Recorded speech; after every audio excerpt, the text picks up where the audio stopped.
Om Jnanatimirandhasya Jnananjana Shalakaya Chakshurun Militam Yena Tasmai Shri Gurave Namaha. Here we are in the Dham of Dwaraka, Dwaraka Dham. Srila Bhaktivinoda Thakur, in many of his songs, has stressed the importance of the Dham. Ki jane ki bole taba dhamete hoinu sharanagata. He says, who knows by what strength, by what luck, by what good fortune I'm able to be here in your Dham, surrendered to you. Of course, the Gauriya Vaishnavas, they put more importance on the dhams of Navadvip Dham and Mathura Dham, within which is Vrindavan Dham.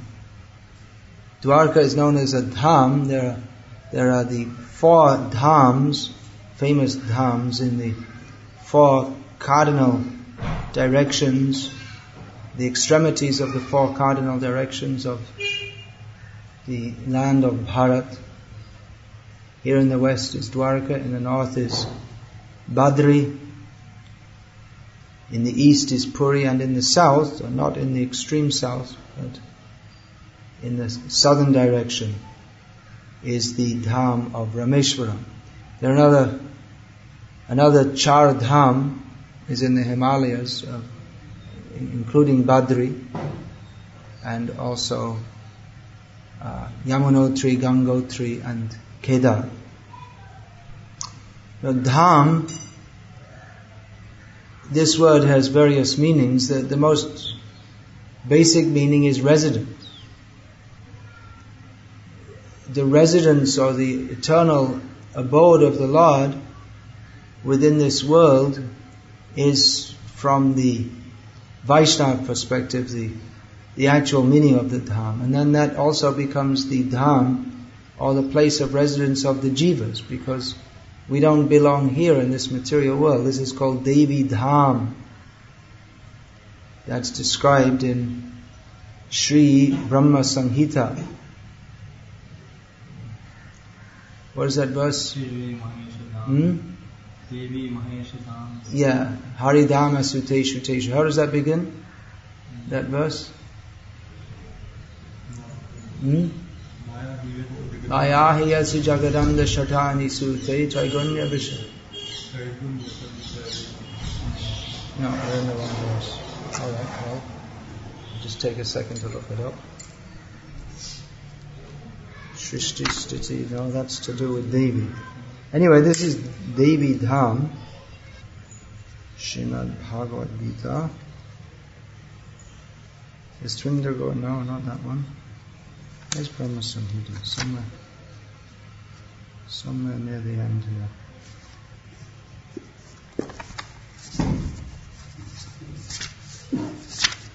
We're all struck with forgetfulness, is it? None of us can remember? Ayahiyasi Jagadanda Shatani Gancha Gunyatad Vishwavedi Vitani. So Babal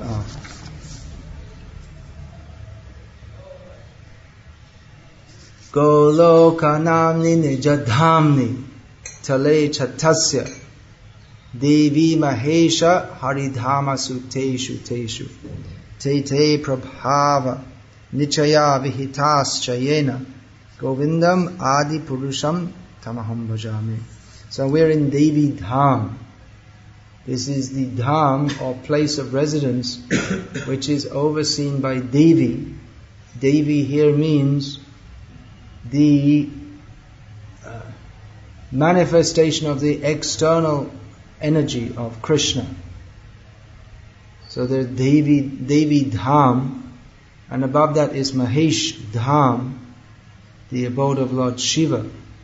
Above that is Hari Dham, or the abode of Lord Narayana, Vaikuntha. And above that is Golok Dham, the abode of Lord Krishna. So the jivas, they're supposed to be at least in Haridham, if not in Golokdham. But we have accepted as our place of residence this Devi Dham, this world which is overseen by the external energy of Krishna. Dham, that means the residence of Krishna, and that is manifested in this material world. The dhams of Vrindavan, Mathura, Navadvip and Dwaraka, they are non-different from the original dhams in the spiritual world, although they may appear to be different. But they're not different because these are the eternal places of the Lord's residence. That means that even before Krishna manifested on this earth in this day of Brahma, still Mathura was completely spiritual. It wasn't that by Krishna's coming it became spiritualized. That's a difference between establishing a deity. The Lord may be invited to appear at any place within this material world, may be invited to appear for service, and where He appears, that place becomes non-different from the Dham, because the Dham means the residence of the Lord. But nevertheless, places where the Lord is invited by His pure devotees to be worshipped, such as London, Rome, New York, and so on, they are intrinsically different from the dhams of Mathura, Vrindavan, Dwaraka, Navadvip, which are the places, the facsimils within this material world of the dham of the spiritual world. They're specifically non-different from they are the spiritual world manifested within this material world. And manifested within this material world, they appear to have the characteristics of this material world. So we'll see within these dhams, birth, death, old age and disease, Kam, Krodh, Lobh, Moha, Matsarya, Ahara, Nidra, Bhaya, Maithun, Adhyatmik, Adidaivik, Adibhotik, Klesh. All the manifestations of the material world appear to be present.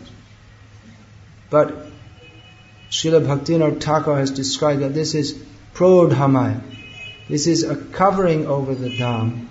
Those who have the spiritual vision can understand that this dham is eternally spiritual, and that covering of the dham is there because our vision is material. We are in this Devi dham because we consider that matter is something for us to enjoy. That is the difference between dham or Haridham and Devi dham. The Haridham, one cannot enter there unless one is completely from the desire to enjoy anything separately from Krishna. That is the condition. There is a condition to enter the spiritual world, and that is that one's devotional service should be unconditional, ahaituki. If there is no condition, no demand, one simply desires to serve Krishna, then that is the license for entering the spiritual world. So that requires unconditional devotional service, and that is the condition to enter in there. And as long as one doesn't have that unconditional service attitude, one cannot perceive the dham. And therefore we see within the dhams manifest in this world, there are many people who are very busy taking advantage of the facilities afforded by the Dham to further their ahara nidra bhaya maitun. They take it as another place, a suitable place for their material enjoyment. And they may even take it that the Lord who presides in the Dham is very kindly providing for their material enjoyment. So the Dham can actually be perceived by the method of associating with and hearing from residents of the Dham. This term Dhamvasi is very important. Resident of the Dham.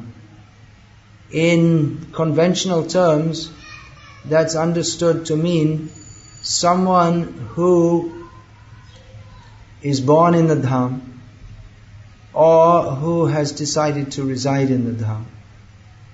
But in the actual meaning of the term Dhamvasi is one whose consciousness is completely one of serving the Lord. Persons who are in the consciousness of furthering their interests in the matter of eating, sleeping, mating and defending, consider that persons whose bodies are superficially born within the Dham are Dhamvasis. But those whose bodies are superficially born within the Dham and who take it as their karma bhumi, the place where they live and work and enjoy their material bodies, then they are fortunate to have a connection with the Dham. But their connection is not on the same level as those who understand the purely spiritual nature of the Dham. That is, this place is meant for service, not for anything else. So, by associating with and hearing from the Dhamvasis, the desire to serve following in the footsteps of the Dhamvasis, this anugatya, this means following in the footsteps, this mood of service can be attained from those who have that mood of service. That's why Srila Bhaktisiddhanta Saraswati Thakur, when he was organizing the Vrajamandal Parikrama, he stated that one cannot actually have entrance into the Dham unless he hears from the devotees. That simply to go on a tour, just like they have so many tourist buses coming. Now it's the Bengali and Tamil season, and the different seasons. There's Marwari season, local Gujarati season, like this. So people go on tour. Of course, that's good that Indian people, when they go on tour, they like to visit the various holy places. But unfortunately, that's become organized as a kind of business also. So that people are just brought in, they say, Jai Dwaraka, give some money and go. But what is the significance of the Dham? They have no knowledge of. So that ISKCON has developed, or is in the process of developing, a center here, should ideally be for the education of those who are residents of the Dham. Of course, we cannot educate the actual residents of the Dham, but those who think that their connection with the Dham is, so that someone is born in Bombay and someone is born in Rome and someone is born in Dwaraka, and those whose understanding of what it means to be a Dhamvasi doesn't go much beyond that, they also require education. We're finding here in Dwaraka that very few people know anything, even from the superficial point of view, about the culture or history of the Dham, what to speak of its ontological importance. So that is required, and for the pilgrims visiting, at least if they can get Prabhupada's books, that would make their visit to the Dham all actually worthwhile.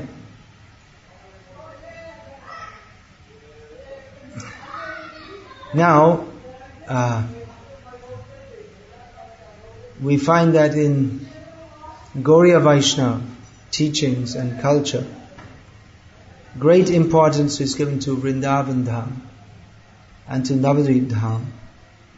And practically Mathura Dham and Dwaraka, they are hardly discussed. And even if they are discussed, it's often in disgusted terms or in denigrating terms. This is due to the bhav, or the intense emotional feelings of the founders of our sampradaya, who promoted themselves being very much in that, totally in that mood, the mood of the gopis. Hey Radhe Vrajadevi Ke Chalalite He Nanda Sunu Kutaha Shri Govardhana Kalpapada Patale Kalindi Vanye Kutaha Ghoshantaviti Sarvato Vrajapure Kedair Maha Vivalo Vande Rupa Sanatano Raghuyago Shujiva Gopalako. The 6 Goswamis of Vrindavan were in the mood of the Vraja Gopis, always looking for Krishna. Where is Krishna? Where is Lalita? Where is Vishaka? Are they at the foot of the tree, on the bank of, at the base of Govardhan, or in the forest on the bank of Radha Kund? So calling out this way in transcendental distress, they were running throughout the land of Vrindavan like madmen. So they were very much partial to Krishna and to Vrindavan. We can, from a very long distance, begin to have some tiny insight into their mood, inasmuch as they wanted to curse Lord Brahma for making eyelids which blink, and when they blink they can't see Krishna. So when Krishna left Vrindavan to go to Mathura, not just an eyelids blinking away from their presence, but for an untold number of days. It was supposed to be 1 or 2 days, and it stretched on and on and on and on to 11 years. And then they got the news that Krishna's moved even further away to Dwaraka. So the Vrajavasis, they don't even like to hear the word Dwaraka. For them it's something poisonous. There's a narration of one devotee in Vrindavan who decided to visit Dwaraka. Then he wasn't allowed back into Vrindavan, and his body just burned away in the fire of separation from Vrindavan. Some story like that is told.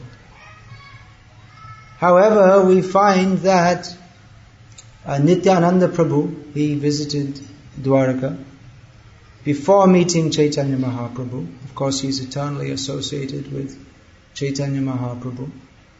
But in his Leela, he did not meet Chaitanya Mahaprabhu. He didn't come to Navadvip until Chaitanya Mahaprabhu started his Sankirtan Leela in full force. So before that, Nityananda, after his early childhood in Ekachakra Gram in the Radha Desh of Bengal, he was traveling all over India as a brahmachari assistant to a sannyasi. And among the many places listed in Chaitanya Bhagavat of him having visited, among them is mentioned Dwaraka. we don't have any record of Chaitanya Mahaprabhu coming here. In the list of his travels in South India, he left from Puri and went down to the south and came up the west coast.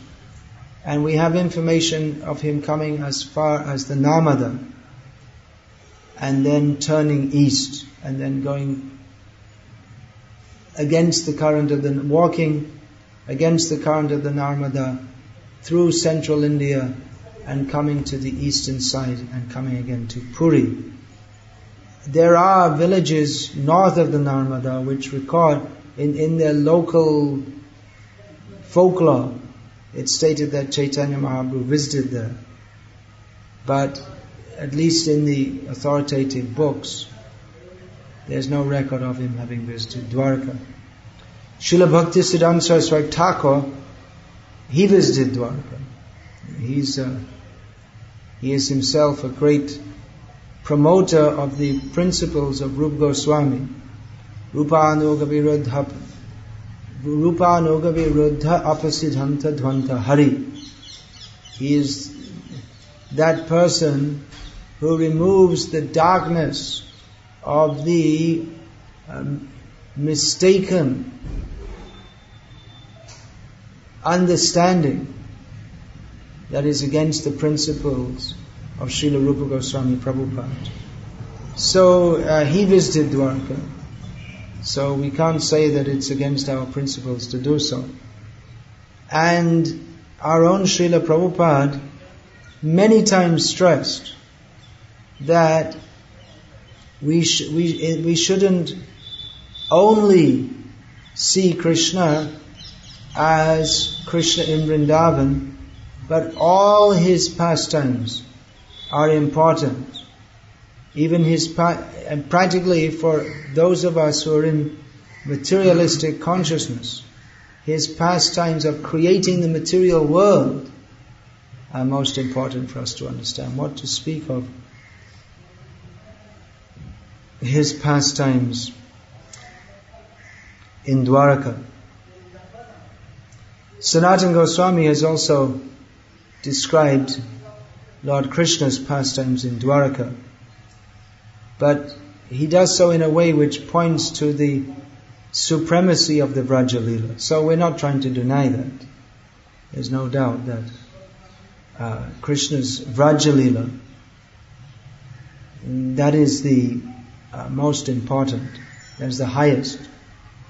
But Srila Vyasadeva has included so many pastimes within his magnum opus, the Srimad Bhagavatam, which Krishna performed. We can't say it's not Krishna who performed them, and they're also very pleasing and instructive to hear. So this is the residence of the Lord, where he took up residence. Actually, locally they say that Bed Dwaraka is the residence, and this Gomti Dwaraka, they say, is like his office. And we were hearing last night there are two more Dwarakas, that Kushastali Dwaraka near Jamnagar. You know about that? And one more near Porbandar, which they say is the Mool Dwaraka. So we'd have to check that out more. There is more discussion of this. Actually, even according to non-devotional records, the Dwaraka that Krishna lived in during his time, during the 125 years he was on this earth planet, the last 100 years were actually not right here where we're sitting, but it's very clear it was in the sea, not on the mainland. It was in the sea, and that appears to have been somewhat further south than the present place we're at. Anyway, the Dham cannot be understood by digging in the ground to find archaeological artifacts or making investigations in the ocean The Dham can be understood by the spirit of selfless service to the Lord, which is the characteristic of the Dham, that is absolutely present in the personalities of the Dham, headed by Krishna's queens. And of course in Dwaraka also reside Vasudeva and Devaki. The greatest devotee in Dwaraka is said to be Uddhava. There are so many great devotees reside here. So having come here, we should better pray to the devotees of the Lord, that we may imbibe their mood of service. We may pray to Dwarakadhish for the opportunity to serve his devotees. And we may pray to the devotees for the opportunity to engage in their service, which is tantamount to serving the Lord. Because if we are to serve a devotee, what will we serve a devotee? The devotee is not interested in sense gratification. He's interested in serving Krishna. So serving the devotees means to assist them in their service to Krishna. And that is a better way to attempt to serve Krishna, because they're better at it than we are. They know what they're doing. So we had better attempt to assist the devotees who are fully engaged in serving Krishna, rather than trying to compete with them.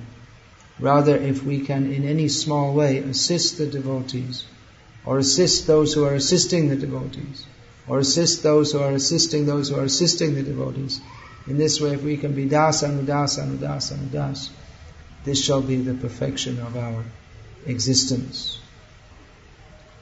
So, it's, as I was saying, it seems that even the Dwaraka Vasis, those who are residing here, they need everywhere. We find that the culture of scriptural discussion is practically dead. Very few people, they don't know what's in Shastra, what is the history. Just they've heard they hear us some folk stories. So, Srila Prabhupada wanted to revive this culture of scriptural discussion. We should discuss what is in Shastra. We should know what is the proper understanding. Otherwise, the non-devotees, even if they discuss scripture, they always have some funny interpretations. Krishna means black, black means unknown. Some funny ideas. They'll take some word and make some strange interpretation. Vartika is in Ramayana. Va means this, Tim means this, Ka means that. They want to make everything allegorical. But Krishna is not an allegory. Krishna is Vastava Vastu. He is the actual reality. Satyam Parang Dhimahi. He is the supreme truth who is to be meditated upon. So it's not that because in Dwaraka everyone is more or less a devotee, everyone will enthusiastically say Jai Dwarakadhish. It's not that we don't have any work to do. But even the Dwaraka Vasis could be benefited if they could become aware of the fact that they could be benefited by taking knowledge from the bona fide parampara of who is Krishna and how to serve him. Of course, those who are representing Srila Prabhupada here, they should themselves be imbued with that spirit and that knowledge if they are at all to help others. So here Rukmini Dwarakadhish are installed for service. Prabhupada installed in Los Angeles the deities. Rukmini Dwarakadhish, he called that temple New Dwaraka because Los Angeles is a very opulent place. In Dwaraka the manifestation of opulence is prominent. Although actually the opulence of Vrindavan is more, but the Vrajvasis, they don't notice it because they're more concerned with the sweetness of Krishna. So the opulence in Dwaraka is very prominent, and also in New Dwaraka the weather is such that it's, I guess you could say it's very similar to the weather here. It's quite hot, or not as hot as here, but pretty warm most of the year. Never gets really cold. Doesn't rain much. So it's similar in that way. The whole of Southern California, like Saurashtra, is dry.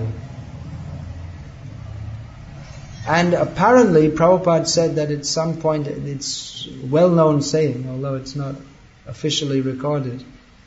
Apparently Prabhupada said that at some point there would by an earthquake, the land where Los Angeles is presently on will become separated from the mainland. It will become an island. So in that way it's also like Dwaraka. That's the whole of Southern California is on an earthquake. What do you call that? Crack? Or there's some fissure, underground fissures. So earthquake can come there anytime,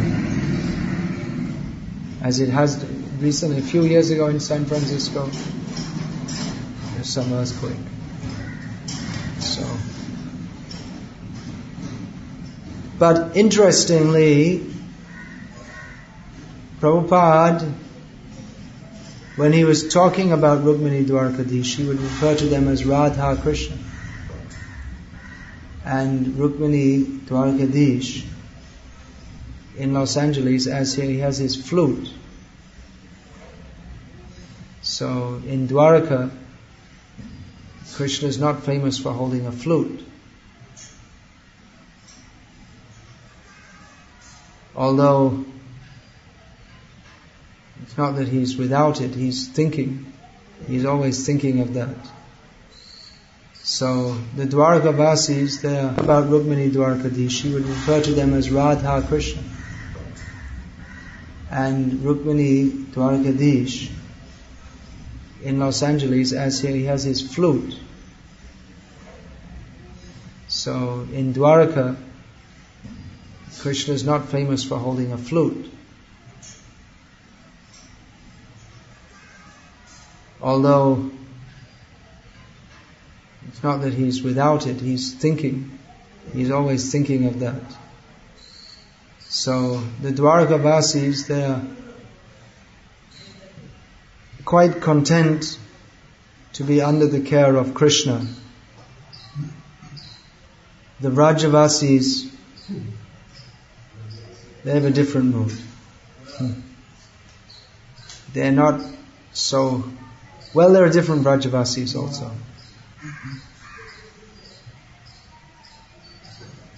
But anyway, ISKCON is to proclaim to the world to accept the overlordship of Krishna. Dwarakadhish. Adhish means the king or the overseer. Here it's written below the parampara, which isn't correct, because the name of Krishna shouldn't come below the parampara. But here it's written Shri Shri Rukmini Devi Dwaraka, and then another word Dhish, but actually it's one word. It's not supposed to be two words. What Dhish means, I'm not sure, but it's supposed to be Dwaraka Adhish. Dwaraka Adhish, joined together become Dwaraka Adhish. So that would be better placed above the parampara rather than have them sitting on top of the name of Krishna, which they come to teach us not to do that. That's why they come to this world, to teach us not to take a position above, to try to take a position above Krishna. But we are so much we're so much unaccustomed to this principle that we think it's quite normal to put the name of Krishna below the acharyas. Anyway, that's something. Wherever I go, there are so many things to be corrected that I don't even say, because people are not interested to change either. But that's something that could be corrected if we are actually to establish what is the meaning of Dwarakadish. So there are a few thoughts on Dwaraka Dham. If anyone has any questions, they could please ask now. And after that, we'll, I suppose, prepare to get going. No. All right then. Like we have Big Mandal Parikrama and Brajmandal Parikrama, Brajmandal Parikrama, and Navadvip Dham Parikrama. Is there Parikrama? for Dwaraka. No, there's no established Parikrama. There's no traditional Parikrama that I'm aware of. It's not mentioned in any books. What books? I don't. We couldn't find anything. There don't seem to be any extant books describing Dwaraka very much. And traditionally,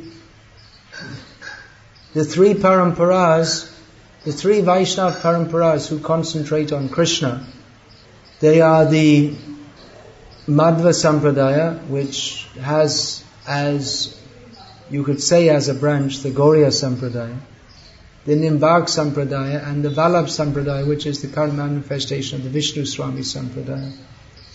And the Gauriya Sampradaya, Nimbak Sampradaya and Vallabh Sampradaya all concentrate on Krishna in Vrindavan. And Madhva Sampradaya, also their main worshipful deity is Balgopa, who is Krishna in Vrindavan. And the other Sampradaya is the Sri Sampradaya, who are concentrated on Lakshmi Narayana. So it's Dwaraka really, it isn't really the base or the point of focus for any current Vaishnava Sampradaya. That's maybe one reason why the culture isn't so much developed here. We don't find books describing. I was looking and people don't know. There's no books. There's no developed literature. What to speak of any culture of Dwaraka. Not to my knowledge, unless it